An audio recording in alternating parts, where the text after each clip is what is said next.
ආයුබෝවන් ඔයාලා හැමෝම හොඳින් නේද? අද මං මේ වීඩියෝ එක අරගෙන එන්නේ කිරි සිහින බලාපොරොත්තුවෙන් ඉන්න අම්මල වෙනුවෙන්මයි. ඔයාලගේ කිරි සිහිනය ඉක්මනින්ම සැබෑ කරගන්න නින්දට පෙර මේ වීඩියෝ එක බලන්න. අහන්න.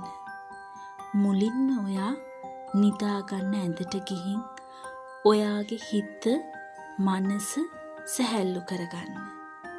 මේ වීඩියෝ එකේ ඉන්නේ ඔයාට දවසක ලැබෙන ඔයාගේ බබයි ඔයයි කියලා හිතාගෙන මේක බලන්න. වැඩි විස්තරවලට ඩිස්ක්‍රිප්ෂන් බොක්ස් එක බලන්න. මගේ රත්තරන් පුතේ, ඔයා මගේ බණ්ඩියට ආපු දවසේ ඉඳලම මට දැනුනේ පුදුමා